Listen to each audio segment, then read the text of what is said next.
So guys, I have spent the last 3 years talking to you about social issues and culture and politics, and apparently the only thing that I actually needed to do to capture your attention was to talk about car troubles and to tell you insane stories from my life, because based on all the comments, that was the thing that you enjoyed most from that episode. And the good thing is that happens all the time. Our life is genuinely crazy. And so I thought today we could do part 2 of story time with Brett. So what I need to fill you in on today is my mom moving to Tennessee. And if you guys have followed me for a while, you know that this has been in the works for like 16 months. Basically, like my mom came to our wedding, and that weekend she went and door knocked all around us in the neighboring, areas, and was basically just like, will anybody sell me, your house? I want to live in this area and be close to my kid. And she ended up buying a house, and we were all so excited. So she went back to Idaho and got her farm ready to be put on the market, and all hell broke loose. Basically, the market exploded in a terrible way. She was not able to sell her farm back in the fall. It was like in escrow, and then it fell out of escrow because the people who were buying it decided that they wanted a divorce and they could not live together. Then it went into escrow again, and the people didn't actually have the money, so she was like, screw it, I'm taking it off the market for the holidays. I'll just try to get to you this summer. Well, lo and behold, at the end of December, I say, hey mom, I'm pregnant. She freaks out. She's like, oh my God, I have to get here before this baby comes. So she lists the house in the spring. She finally gets it under contract, and then lo and behold, it falls out of escrow yet again. So I'm just giving you guys the context of this. This has literally been a 16-month journey of her trying to get here, trying to be the world's best mom, to support her daughter and be near her daughter and her son-in-law, all of these things, be near her grandchild. My brother also lives on this side of the country, so she'll be closer to him as well. Anyway, all of this has been going on for 6 months. She gets the house back in escrow. There was a problem with the lender, so the move is starting. And I think you guys know she had already shipped us some of her cows, because this is not just a normal move. Now, my mom never really does normal moves because she has moved cross country about 1 million times. She went from Oklahoma to Atlanta as a kid, and then up to New York, and then all the way over to Newport Beach, California. And then she and my dad were like, let's move to an island in the most northern part of America before you get to Alaska. Let's go to Washington. And then she's like, actually, let's go to Tennessee. Let's go back to California. Let's go to Idaho. Now we're coming back to Tennessee. Even though that is all insane, now it's even crazier because she's moving 50 plus farm animals in addition to 65 years of life. So that is why she had sent us some of her cows and the mules a month in advance, a bunch of birds. But now the real move was happening. So while Alex and I were in Texas finishing up the last leg of my tour, and we were stranded on I-35, all of that, my mom was going through her own hell in Idaho, where one of her barns just spontaneously set on fire, where she was like, oh my God, it's a sign from God, what is going on? Things were breaking and falling apart all around her, the farm hands that she had hired to help her pack and get moved and to take care of all the animals. People weren't showing up, they were having catastrophes in their own life. But guys, finally, the last 3 days of this 16-month move were about to happen. She packs up all the animals. My brother flies out and is going to drive her moving truck. She has a set of people that are driving the Great Pyrenees, her livestock guardian dogs. They hit the road. And literally, guys, the day that Alex and I get our second flat tire, within 10 minutes of me jokingly sending my mom a photo and being like, ha ha ha, here we go again, stranded in Texas on another flat tire, she goes, don't even talk. Don't even talk, because your brother is somewhere in Nebraska with a flat tire on a 26-foot U-Haul. And of course, you can't just fix a flat tire on a U-Haul that is weighed down by, thousands and thousands of pounds. It also has a 12-foot trailer being hauled behind it. So we had to wait for 6 hours for U-Haul to come and fix it. And then, guys, just hold on. Within 5 minutes of him telling her that, her good friends who were driving the trailer across the country with her Great Pyrenees and some of the animals and a bunch of her farm equipment told her that the trailer had come loose from the truck. Literally, the trailer hitch had come undone somewhere in Wyoming, and the trailer with her dogs in it were shaking all around. So all of that happened within 5 minutes of me being like, ha ha ha, another flat tire. So obviously our catastrophe that you heard was nowhere near what she was going through trying to handle this move back from Idaho. But again, everything gets handled. That is the Cooper way. You just figure it out. You get back on the roads. Everybody got back on the road, and my brother and the moving truck arrived at her house. The movers were there. We helped him stage everything and coordinate everything. He went on back to Florida. Her friends and the Great Pyrenees arrived. We got them all situated. However, there was an issue because the Great Pyrenees that I posted on Twitter and on my story, that's one of my mom's dogs, whose name is Ruger, in the accident that they had in Wyoming, he slammed so hard against the side of the trailer that he broke his jaw. He literally, guys, has half of his mouth hanging out. But these are guardian dogs. They are protective dogs. They are working dogs.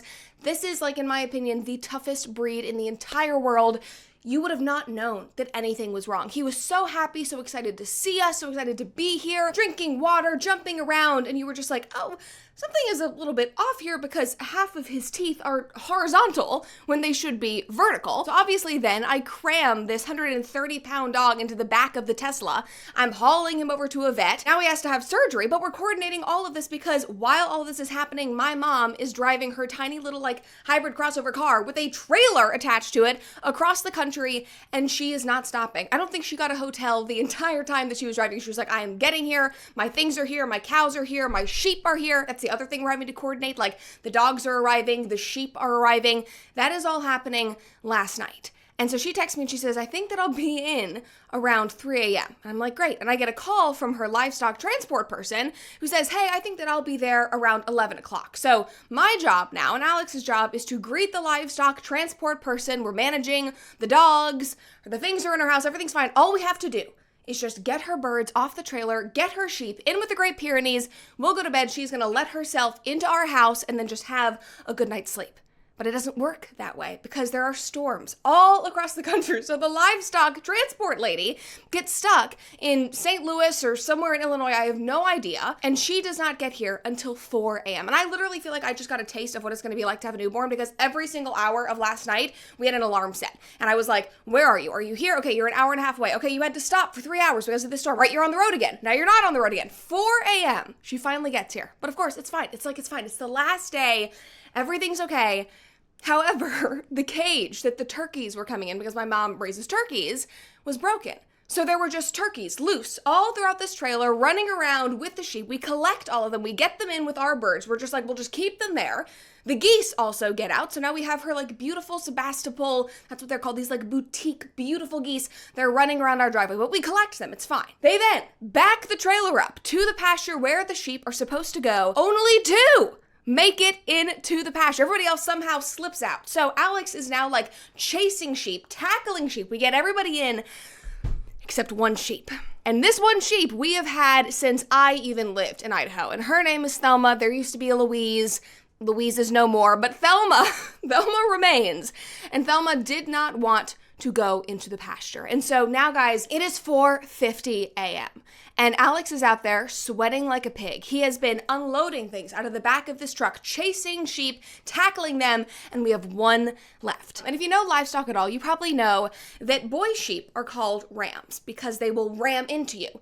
But that's not just boys that do that. The ewes will do this as well. The lambs will do this. And so Thelma is simultaneously running away from us, running over the entire property. But whenever we corner her, she like darts her eyes at you and rams into you. So obviously Alex does not want me in the middle of this because he's like, oh my God, you are pregnant. This animal is going to ram into you. So it's just him. He's dancing around. The livestock lady's trying to help us. We finally get Thelma into the pasture and everything is silent. And my mom somehow arrives. Again, after literally not getting a hotel the entire drive, she pulls into our driveway soon after. It is like 5:15 in the morning. She has her two geriatric white crusty dogs that have been in diapers, which is so disgusting, but I just have to say, I mean, it's like so insane. For this entire drive, she has barn cats that she threw in the back of this tiny hybrid, one of which got sick the day before she left, of course, and now has some neurological thing that she's having to like nurse this poor baby barn cat back to health while driving across the country. But everybody made it. Everyone is alive. Mostly, Ruger the Great Pyrenees is literally in surgery as I am recording this to fix his jaw. After my mom got in at 5 a.m., I slept for like an hour, and then Alex was like having to shake me awake and was like, we have to go get Ruger in the car because I was not going to make her get up, early, an hour after getting in and driving 30 plus hours. So we were like pushing this 130-pound dog who did not want to go to the vet again into the car. We got him there. So say a prayer for Ruger, say a prayer for the barn cat, say a prayer for my mother's sanity as she now unpacks this house. But all good things. The livestock are doing great. The cows are great. The cows of Good Ranchers are even better. So by the time that this episode ends, another family farm in America will have shut down. And not because they stopped working hard, but because the meat in your grocery store is not coming from them anymore. It is coming from overseas, where safety standards are different and quality is questionable, and truth in labeling is optional, which is the most insane part. But you won't hear about that in the headlines. You won't see any labels that say raised overseas but packaged here with a Made in America stamp, and yet that is exactly what is happening. Over 85% of grass-fed beef sold in US grocery stores is imported, and most shoppers have no idea. And that is why Alex and I buy all of our meat from Good Ranchers. And Good Ranchers doesn't just sell meat. They guide you back to the source, to American ranchers, to real quality, to food that you could actually trust. And whether you are grilling their beef, their chicken, their pork, or their wild-caught seafood, you will taste the difference. And with summer in full swing, guys, there is nothing better than burgers by the pool, or steaks on the grill, or nuggets for your kids as an easy meal, seed oil free, of course, and you can get all of that from Good Ranchers. And if you subscribe to any Good Ranchers box today, you will get your pick of free meat for life. That is free Wagyu burgers, hot dogs perfect for summer, bacon or chicken wings, again an amazing summer food, in every box for the lifetime of your subscription. And if you use my exclusive code Brett at checkout, you will get an extra $40 off. So that is free meat for a year, an amazing subscription, and a discount. So visit goodranchers.com to shop, subscribe, and stand with American ranchers today. And remember to use code Brett to get that free meat for life. And remember to use code Brett to get free meat for life and that extra $40 off. So guys, now that we have talked about the Good Ranchers farms and my family farms, now we can get into the insane stories of the day, which starts with this ridiculous headline that I cannot believe was posted, written, published in 2025. Like seriously, I'm gonna read this to you and tell me this does not sound like it is something that was straight out of 2020, 2021 levels of delusion. Okay, this headline reads, "For some trans masculine people, abortion is gender-affirming care." In a post-Roe v. Wade world, photojournalist Ale, I don't even want to try to pronounce his last name, so sorry, wants to show that reproductive justice is gender-affirming care through Repro Masculinity Zine. So this is some kind of photojournalist project that this person is embarking on. And just read this little blurb from the article. "In the years that have followed that 2022 decision, it has become abundantly clear that abortion access and trans healthcare are intrinsically linked struggles interconnected within the fight for our bodily autonomy. But the project asserts that trans healthcare isn't just linked to the fight for reproductive justice, rather reproductive healthcare, like abortion in many cases, is life-saving, gender-affirming care." I mean, how many times can you say this? I mean, guys, it does not matter how many times they regurgitate this idea that you have to kill a baby in order to save somebody. It doesn't matter how many times they say you need to do irreversible damage to your body because it's life-saving care. That does not make those statements true. And as you guys know by now, the science backs that up. And for years, what is so hysterical about this is that the left has preached to us that we must trust the experts and follow the science, whether it is vaccines or COVID or global warming or global cooling, whatever it is, just trust the science.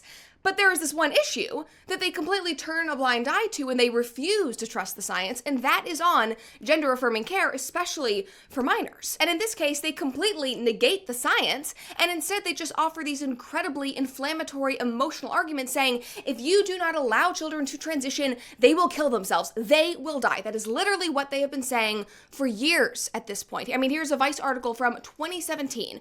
"Do you want a happy little girl or a dead little boy? My choice as a mother." That is what doctors and advocates and activists have been telling parents for years, almost a decade. This is another one from 2016. "I would rather have a living son than a dead daughter." This is exactly what they told Elon Musk. This is why they convinced him, they were able to convince him to sign the paperwork allowing his son to transition. I mean, it is every LGBTQ plus IA advocate's biggest talking point. Here's another example, a tweet from 2020, a note for parents. "If your child tells you that they are transgender, you have two choices. Number one, you have a trans child. Number two, have a dead child." It is really that simple for so many of us. The ability to live authentically is a matter of life and death. But the thing is, it's not. And that was never backed up by science. And yet parents were bombarded with this from every single angle. No wonder so many agreed to put their children on hormone blockers, to send them in for surgery, because they were trusting the doctors that told them this. But the thing is, all of those talking points are so far from the truth. And just now, finally, after so many years, the truth is coming out.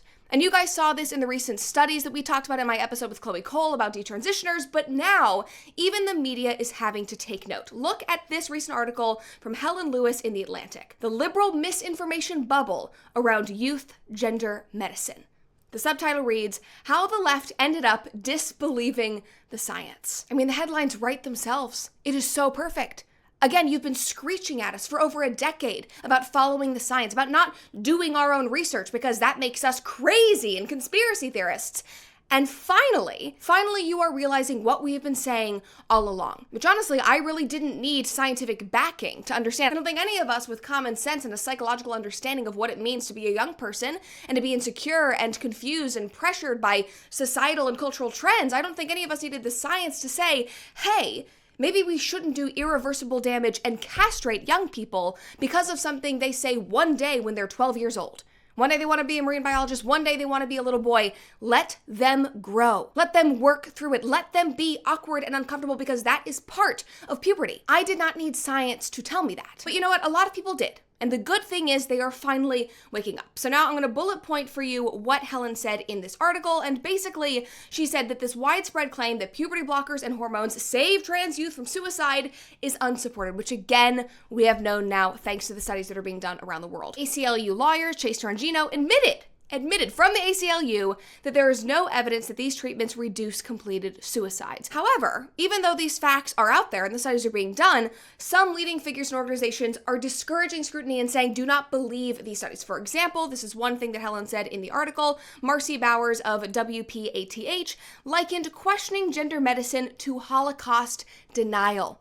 That is how far she went. Court proceedings in various cases revealed that WPATH internally doubted its guidelines and concealed research gaps. Just listen to that. They were concealing research gaps and continuously telling parents this lie, that if they did not push their children into this, that they would commit suicide. This is sinister. This is beyond medical malpractice. Every parent in America should be screaming inside because this was done to you, because these lies were shoved in your face 24/7 by the people that you were told, you were basically bullied into believing. And now they are being forced to admit that it was all a farce. And even though all of this is coming out and this seems like a massive step forward that even journalists are admitting this, like I said, we still have a long ways to go. Because despite the US having guidelines that mandate, mandatory months of evaluation for minors, many US clinics prescribe blockers within a single visit. There are also places where you can go online and get prescribed medicine. I mean, it is just truly insane, so we still have work to be done. And right now, as I'm talking, I'm just kind of giving you a broad overview and talking more about the cultural shifts, but if you want to hear about these exact studies and everything that has been changing over the last couple of months, if you want to hear from Chloe Cole, I will link the episode that I did with her down below. There is so much information there, but basically the point that I am trying to make here is that this is a huge win. So this is a step forward, even though we have a long ways to go, and I just want to remind you, in case you ever doubt yourself or feel insecure, that protecting children is always a good thing. That is something that should unify us. I mean, saying that, having these common sense ideas about protecting minors and protecting their developing brains should not make us hateful and bigoted. Meanwhile, the people who are calling us hateful and bigoted are simultaneously targeting Usha Vance because she is not fitting into their cookie cutter mold of what an immigrant should act like and what an immigrant should believe, which honestly is the most racist thing I have heard all day. So guys, this has been happening for a couple of weeks now. I have been saving these articles and these posts. There seems to be a very weird targeted PR campaign going after Usha Vance. And this is wild to me because I have never seen this much interest in a second lady. Like Karen Pence, I am sure that she is a lovely lady. I have never seen an article about her. I have never seen her stopped by the paparazzi. I have not seen people nitpick her every move and what she's wearing and what she's saying in interviews. Even when Jill Biden was second lady while Obama was in office, they did not care. The media did not care, and yet they are honing in on Usha Vance, and all of these articles about her are coming out around the same time, which makes me think that they know JD Vance is going to run in 2028, and they know that he is probably a huge threat to their agenda, so they are just jumping the gun, getting ahead of all of the stories to stake their claim in hating Usha Vance. But the way that they are doing this is so disingenuous, and it is so disgusting, because per usual, they are not debating her ideas, they are not taking stances advances against her ideology or the ways that she's changed her mind or JD Vance's agenda. They're simply attacking her as a woman, as an immigrant, as a former person who was on the left, and as a wife and mother, which seems to be the most vicious thing that you can do. Now, the two articles that I saw that came out around the same time, one was from the New York Times and the other was from New York Magazine. And the New York Magazine just really set me off on this, and I was like, I have to talk about this on the show, because they intentionally picked a photo of her where she looked a little tired. And then they made their entire article about how she's the scorned woman, she's been pushed to the side by JD Vance, and she has lost all agency and all individualism in this role as just being Mrs. JD Vance, Mrs. Second Lady. But, I mean, look at this photo. Like, everyone has photos like this. Like, you would probably catch me backstage at one of my shows, like, because I don't have a chocolate chip cookie, or I'm just like tired because I've done like 2 shows in one night. Like, that is normal. And yet they cherry picked this image to push their agenda. But the headline reads, Usha Vance is just along for the ride. And the caption reads, it has been a brutal 157 days since the start of the Trump regime, and Second Lady Usha Vance remains as much of a mystery as ever. I mean, how does a former Democrat, accomplished lawyer, and daughter of immigrants really feel about supporting a man behind cruel mass deportations and the detention of U.S. citizens who once said he loved her despite the fact that she is not a white person? You've got to wonder. Now, the New York Times article was very similar, but they made it more about her past as a progressive lawyer. And they said, how could this woman,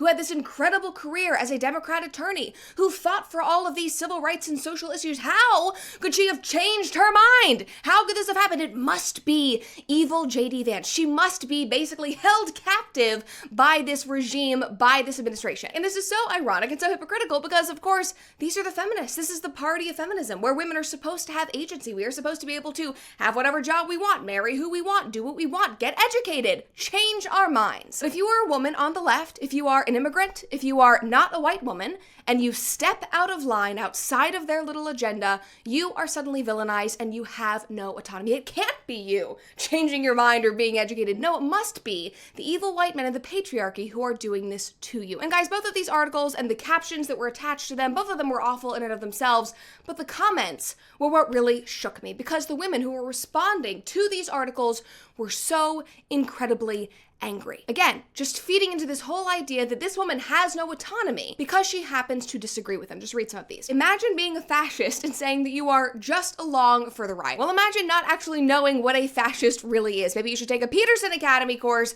and get educated just like Usha. And Peterson Academy is, of course, Jordan Peterson's online university that is open for enrollment right now. And if you are somebody who loves lifelong learning, if you're a homeschooler who wants to up your curriculum, if you want to learn from the brightest professors in the world, then this platform is for you. Every month, Peterson Academy releases 4 new, in-depth, 8-hour university-level courses taught by world-renowned experts, and they are produced to keep you fully engaged. This is not your average school. They cover an amazing range of topics from math and algebra and calculus to philosophy and history and psychology and science and business politics, complete with optional testing to further your understanding of every single subject. Plus, they are continually rolling out new educational features to make the experience even better for you as they grow. There is also a built-in social community where you can connect and learn alongside like-minded people from around the globe. So if you are ready to challenge your intellect, expand your horizons, and take control of your education, it is time to go to petersonacademy.com/Brett. It is $399 per year to access all of these courses, with 4 new courses coming every single month, plus that social community with a 7-day money-back guarantee. Guys, this is a great deal that is far cheaper than spending $60,000 on a university degree. Again, go to petersonacademy.com/Brett. And of course, taking care of your skin is just as important as taking care of your brain, and that is why I trust Nimi Skincare. Now, Nimi was one of my first ever sponsors when I started on YouTube, and it has been amazing to watch their company and their mission grow. And since then, they have launched into the clean beauty space with a line of high-powered products with ingredients you can trust, you can actually pronounce, and feel great about putting on your skin, and I absolutely love them. Guys, I started using Nimi again at the beginning of this year after getting pregnant because, like I've said multiple times now, my skin was freaking out. My hormones have been going crazy. I was struggling to keep my skin under control, and I decided that maybe I should up my game and that I needed something more than just micellar water. And so I started implementing Nimi, and they totally changed the game. They got my skin back on track literally within days. We were traveling the last couple of weeks. I forgot some of my products. I was breaking out literally by the day I got home. I felt so much better. And the best part is Nimi is more than just skincare. Their company represents amazing values, and their products are proudly made in the USA. And because of that, they are not forced to increase their prices when tariffs and costs rise, so you can always trust that you are getting getting great value from Nimmy Skincare. So if you are ready to make the switch, head on over to nimmyskincare.com and take their simple skin quiz on their website and get a skincare routine that is curated just for you and your skin type and concerns. Again, head on over to nimmyskincare.com, that is N-I-M-I skincare.com, and use code Cooper for 15% off your order.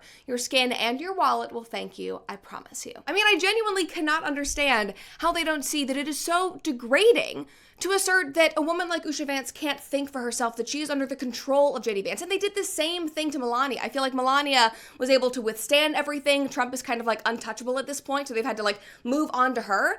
But they're very similar. Like Melania, similar to Usha, has stated multiple times that she has disagreed with Trump. She wrote an entire book where she mentioned that she's disagreed with him, but she simply does it behind closed doors. She is not out trashing her husband in public. Usha, similarly, lets JD Vance do what JD is going to do. She celebrates him. She is proud of him, but she is not out here like Michelle Obama trying to crap on her husband or make herself more important, because her job right now, to be honest, is supporting JD Vance, who has one of the most important jobs in the entire country. And I'm sure that she is proud of that and she's excited about that. Have you seen the way that she looks at JD Vance? Like, that woman is so in love. She is so proud. She loves those children. Like, she is enamored by him. And that is a good thing. It is okay for a woman to change her mind. It is okay for her to say, hey, in this season of life, just like Michelle Obama did, I'm going to step away from my work as an attorney and I'm going to focus on supporting my husband and doing the good that I can do while he is in office. You guys were fine with it when Michelle Obama stepped away and she focused on being a wife and mother and supporting Obama and making us all eat, whole wheat Rice Krispie treats as children. But now it's wrong when Usha does that? I mean, the double standard is insane. And again, they assert that she has no control. And it always goes back to Handmaid's Tale. The top comment on both of those articles from New York Times and New York Magazine was, "It's giving Serena Joy," which, if you don't know, is one of the lead characters from The Handmaid's Tale. Like, people, read another book. You're marching in the streets dressed up as handmaidens. You reference Serena Joy every time there is a woman that you disagree with. You bring it into the debates about abortion. Literally, find another book to read. Like, Handmaid's Tale is not even about what you think it is. Maybe try to read it deeper next time. Or again, just read something else, because not everything can tie back to that one novel, no matter how hard you try. And the more times you comment things like this, the less educated I actually think you are. And that, of course, is so ironic, because so many of these people, these types of journalists and commenters, they actually are highly educated. They are the academic elite who look down on all of us, just like Zohran Mamdani, the Democratic socialist who we talked about just a couple of days ago, who won the Democratic primary in New York City. And guys, we are back. We have to talk about him yet again, because the hypocrisy with this guy just keeps getting worse. Maybe hypocrisy is the theme of the day. I don't know if that ties into my mom's moving story, but I'll find a way. I will thread the needle somehow. But it certainly works with our socialist friend in New York City. Now, the reason why I wanted to bring him up again was because this video just went viral. This is a video of this man eating with his hands, talking about the third world and how being from a third world country inspires him to have empathy for Palestine. Just take a watch. So the third holy grail of taboos in American politics, you have socialism, you have Islam, and then you have Palestine. And you are really going for the trifecta. Let's go, baby. Let's go. Tell me, why is Palestine a part of your politics? When you grow up as someone, especially in the third world, you have a very different understanding of the Palestinian struggle. Okay. So you might watch this video and go, oh, okay, so this man is a Muslim. I know that he only became an American citizen in 2017. He's, eating with his hands. He's talking about being from the third world. Like, it seems like he maybe only came to America very recently. Like, he actually was raised in a third world country.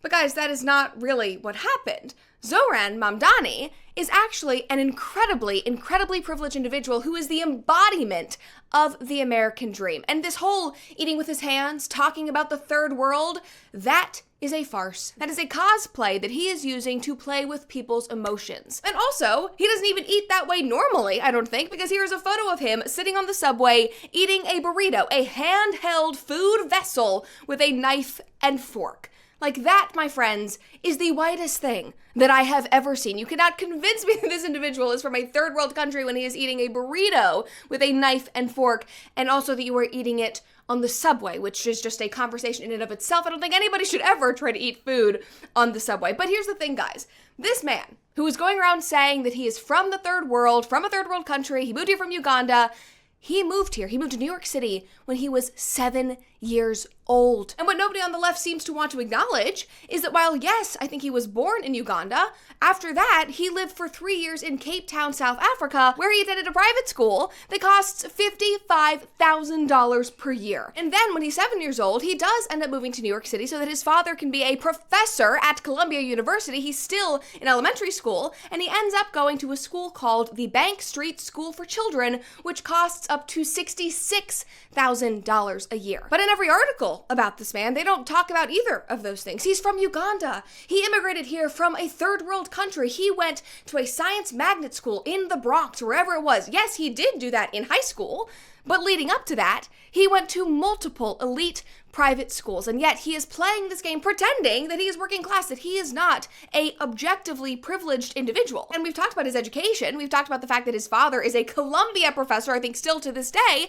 We haven't even touched his mother, who is a iconic, award-winning Bollywood film producer who is worth millions of dollars. His family lived in a $2 million New York City condo. And this man is making videos, eating rice with his hands, talking about what he learned living, growing up in a third world country. Dude, you grew up going to elite private schools in South Africa and New York City. That is your upbringing. And due to the fact that you are pushing socialism on every angle and saying it hasn't been done properly, that signals to me that you are an elite, that you are an educated, privileged individual, because most of the people that push very left-wing, almost socialist ideas, or objectively socialist ideas in this country come from very privileged background, and yet they all try to lie to us and pretend that they have some working class upbringing. The best other example of this is, of course, AOC, who consistently tells us all that she's just a working class girl from the Bronx. I mean, we all saw this tweet a couple of weeks ago. Also, I'm a Bronx girl. You should know that we eat Queens boys for breakfast. Okay, come on, AOC. The lie has been debunked. You grew up in Yorktown, where the median income is almost $130,000 more than the median income in the Bronx, which is nicer, apparently, than the area where Michael Knowles grew up. This was his tweet in response to her. The town in blue is the suburb I grew up in. The town in red, the richer, whiter suburb, is where AOC grew up. The area in black, way down at the bottom, is the Bronx. It is not even close. Now, yes, she has lived in the Bronx, but where she grew up was in Yorktown. She is not a Bronx girl through and through. She's not a working class girl. She is from Yorktown. Now, another person that has been all across my X feed who has painted a similar lie for all of her fans is none other than Representative Jasmine Crockett. And if I need to refresh your memory, this is who she is. Because we in these hot ass Texas streets, honey. Y'all know we got Governor Hot Wheels down there. Come on now. And the only thing hot about him is that he is a hot ass mess, honey. So that is Jasmine Crockett, who has based her entire brand on being some down-home Democrat from the hood, who talks like she's from the hood and can connect with black voters. When actually, Miss Jasmine Crockett went to the highest-rated, most elite private school in the entire city of St. Louis, the second highest-rated in the entire state of Missouri, and that would be the Mary Institute and St. Louis Country Day School. And I love what Dana said a couple of months ago when she just fully exposed her, but she tweeted and she said, except she's not ghetto. I grew up in St. Louis. She went to the most exclusive and expensive private school in the area, if not the state, MICDS. She was born into privilege, educated in privilege, and grew as an adult into privilege. Her attitude is cosplay. And a couple of months later, she said, isn't this how it always is? Left is cosplaying a lower income, working class upbringing, when in reality, they grew up in very affluent neighborhoods, like Jasmine Crockett pretending not to be an MICDS debutante. I mean, you literally can't make this stuff up, guys. And I'm not pointing any of this out to shame them or say, oh, you're privileged, whatever. Like, it's not wrong or bad that any of these individuals lived in those neighborhoods or had those parents or lived in expensive homes or went to great private schools, but it's ridiculous. It is so ridiculous and so disingenuous that they put on this farce for their constituents and cosplay as these humble, lower class Americans or even third world citizens in order to push their ideology, because at the end of the day, that is all they're doing. Like, I don't care if that's your background. I also don't care if that's your ideology. It's a free country. You can believe whatever you want, but at least be honest about it. Do not put on this charade in order to try to convince the American people to vote for you. Like, that is why Donald Trump won. That is why people connected so well with him and JD Vance, because they're honest. Whether you love Trump or hate him, you know where he stands. You know that he's an incredibly rich and successful man. You know that he lives in a hotel that is like covered in gold. You know that JD Vance came from nothing, and he will never lie about that. He'll never talk down to people. He'll never pretend to be something that he's not. Those are beautiful, incredibly admirable attributes that people respond to.